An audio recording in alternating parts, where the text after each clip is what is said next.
चलिए तो क्लास शुरू करते हैं। उम्मीद करता हूं आप स्वस्थ होंगे, मस्त होंगे, तंदुरुस्त होंगे। अभी जो क्वेश्चन सोल्व करने जा रहे हैं वह है बिहार बोर्ड स्टूडेंट्स के लिए 12th क्लास हिंदी बुक का चैप्टर 4 अर्धनारीश्वर। तो इस चैप्टर के जो महत्वपूर्ण ऑब्जेक्टिव क्वेश्चंस हैं इसे सोल्व करेंगे। और इससे पहले हम लोगों ने सभी विषय के ऑब्जेक्टिव क्वेश्चंस को सोल्व किया है और उसके सब्जेक्टिव क्वेश्चंस को समझा है। अगर आपने नहीं पढ़ा है तो चले जाएं इंग्लिश यात्रा 2.0 जो आपका चैनल है, और उस चैनल पे प्लेलिस्ट में सारी वीडियोज अवेलेबल हैं, वहां से तैयारी करें। फिलहाल चलिए चलते हैं हम लोग इस चैप्टर के महत्वपूर्ण ऑब्जेक्टिव क्वेश्चंस की तरफ, और यह कहानी हम लोगों ने पढ़ा भी है तो आपको ले चलता हूं मैं इसके ऑब्जेक्टिव क्वेश्चंस की तरफ। और पहला क्वेश्चन आपके सामने ये रहा, अर्धनारीश्वर पाठ के लेखक कौन हैं?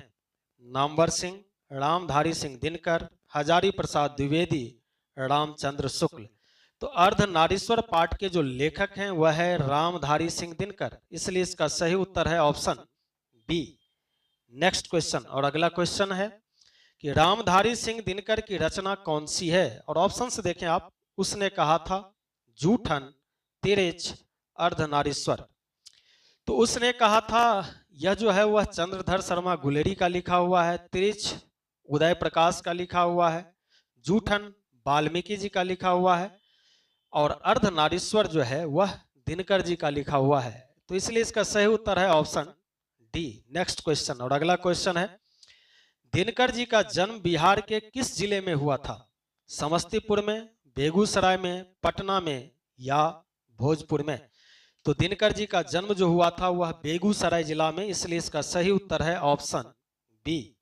नेक्स्ट क्वेश्चन, अर्धनारीश्वर में किस गुण का समन्वय है? नारी के, पुरुष के, नारी और पुरुष दोनों के, इनमें से कोई नहीं।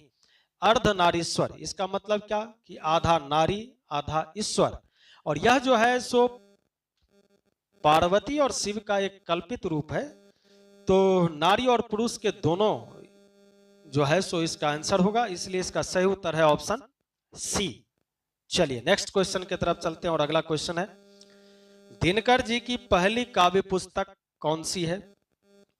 कुरुक्षेत्र, हुंकार, रसवंती, प्रणभंग।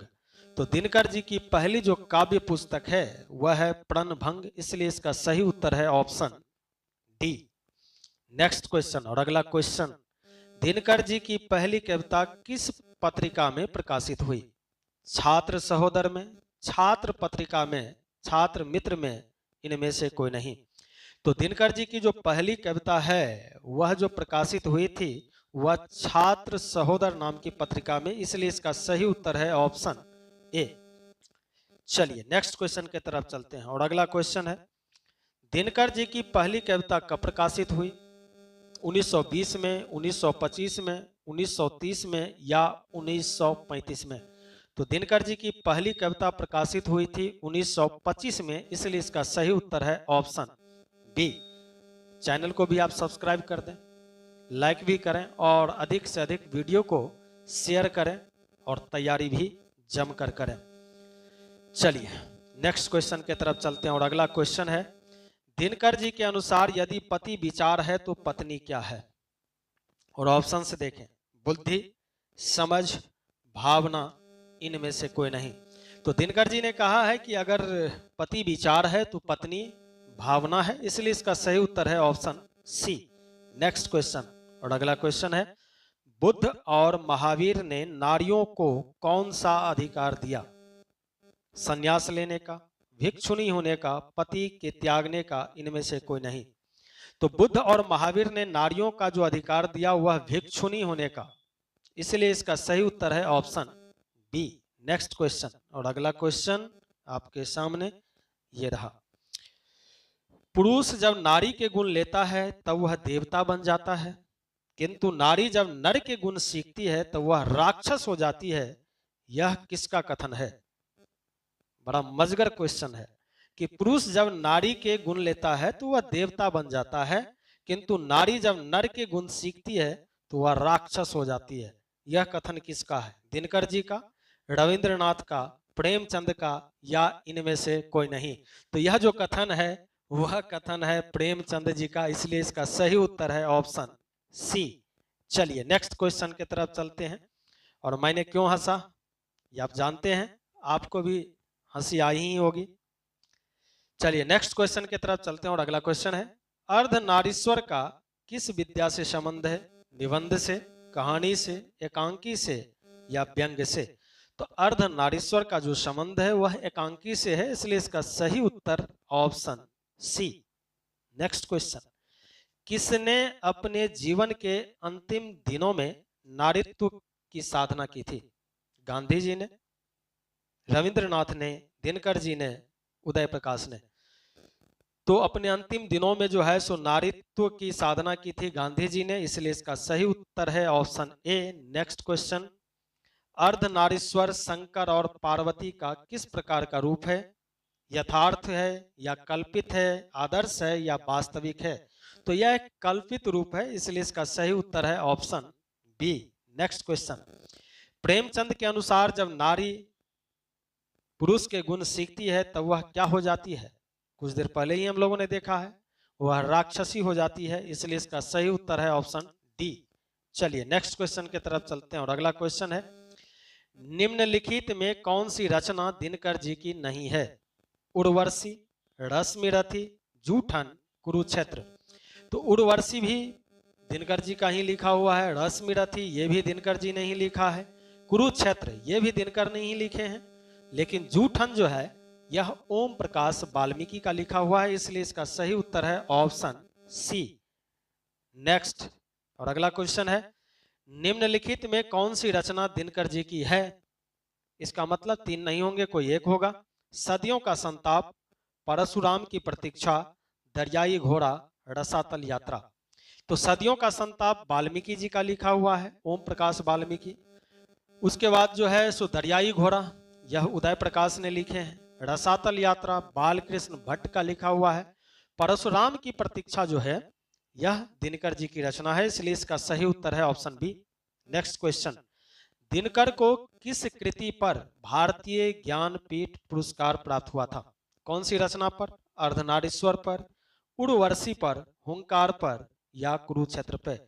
तो दिनकर जी को जो ज्ञानपीठ पुरस्कार मिला है वह मिला है उर्वशी की रचना पर, इसलिए इसका सही उत्तर है ऑप्शन बी। चलिए नेक्स्ट क्वेश्चन की तरफ चलते हैं और अगला क्वेश्चन है, युद्ध और शांति की समस्या पर लिखी गई काव्य कृति है, कौन सा है? नील कुसुम है, कुरुक्षेत्र है, रश्मिरथी है, द्वंद्व गीत है, क्या है? तो वह कुरुक्षेत्र है, इसलिए इसका सही उत्तर है ऑप्शन बी। नेक्स्ट, अर्धनारीश्वर कल्पित रूप है किसका? शिव और पार्वती का, राम और सीता का, राधा और कृष्ण का, विष्णु और लक्ष्मी का। तो अर्धनारीश्वर जो है वह शिव और पार्वती का कल्पित रूप है, इसलिए इसका सही उत्तर है option A. Next question, Premchand थे गीतकार थे या कथाकार, फिल्मकार या संगीतकार? तो प्रेमचंद कथाकार थे, इसलिए इसका सही उत्तर है option B. Next question, Dinkar ji का जन्म कब हुआ था? और ऑप्शंस आपके सामने है। तो दिनकर जी का जन्म हुआ था 23 सितंबर 1908 को, इसलिए इसका सही उत्तर है option A. Next question, Dinkar ji किस युग के कवि हैं? भारतेंदु युग के, छायावादी युग के, छायावादोत्तर युग के, किस युग के कवि हैं? तो वह है छायावादोत्तर युग के, इसलिए इसका सही उत्तर है ऑप्शन सी। नेक्स्ट क्वेश्चन, संस्कृति के अध्याय 4 अध्याय, संस्कृति के 4 अध्याय किसकी कृति है? गुलाबदास की, हजारी प्रसाद द्विवेदी की, आचार्य सीताराम चतुर्वेदी की या रामधारी सिंह दिनकर की? तो संस्कृति के 4 अध्याय जो है यह रामधारी सिंह दिनकर ने लिखे हैं, इसलिए इसका सही उत्तर है ऑप्शन डी।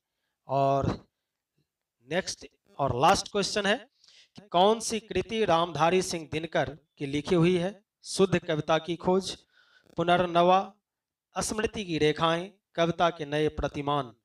तो पुनर्नवा जो है वह हजारी प्रसाद द्विवेदी ने लिखा है, स्मृति की रेखाएं महादेवी वर्मा के लिखी हुई है, कविता के नए प्रतिमान यह नामवर सिंह का लिखा हुआ है, शुद्ध कविता की खोज जो है वह दिनकर जी की रचना है, इसलिए इसका सही उत्तर है ऑप्शन ए।